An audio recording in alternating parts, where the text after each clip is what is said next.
For 2018, we're continuing some of the same main focus areas and items that we looked at in 2017.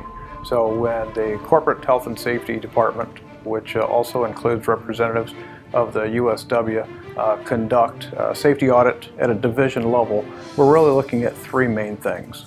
The first item is looking at that division's specific progress on the health and safety plan that they established, which of course was based on the USA standard template. So throughout the year we look at what they're planning to do as well as what they've actually accomplished, and then where there may be improvements to be made. The second item that we look at is the OS aspect, and that's the operational safety evaluation. There are 5 areas of the OS that we're currently reviewing this year. The first 2 areas are high-rec lights that are conducted by our employees as well as by contractors. And then the third area is shop floor layered evaluations. And the fourth is area safety inspections.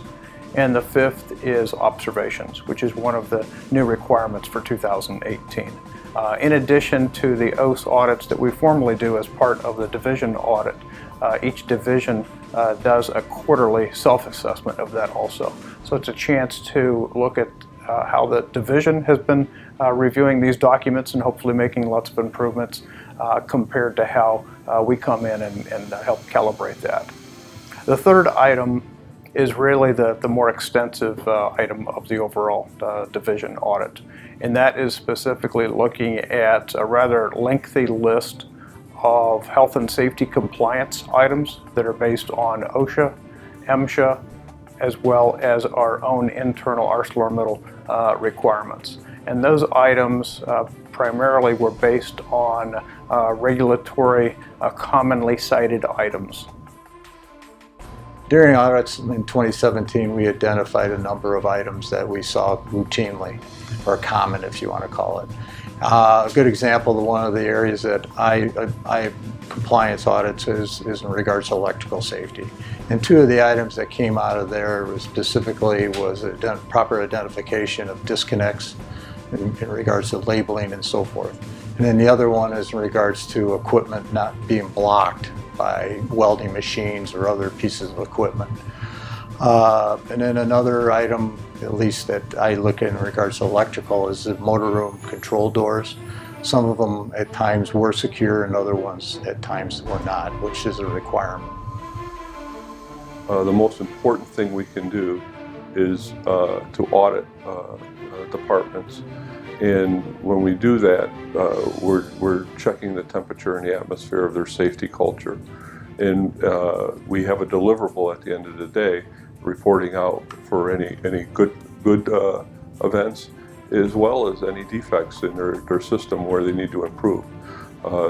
The organization then has an opportunity to correct those and make that group better, and hopefully learn from the auditing process where they can audit themselves. One of the things that we try to get across when we conduct each and every one of our audits is for us to make the improvements that are needed, we first need to identify where the issues and deficiencies are, and of course the opportunities. And because if we don't identify them, then we can't fix and resolve them to improve both compliance as well as prevent additional injuries. No matter how much you prep, you can always do better.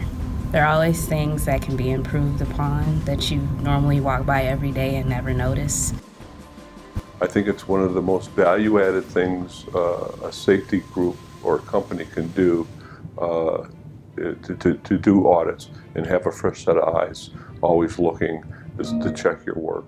And it's not that people inherently do things unsafe. It's the systems that support them. And so we look at the systems and we give them a kind of a temperature of where they're at and what they could do to improve that.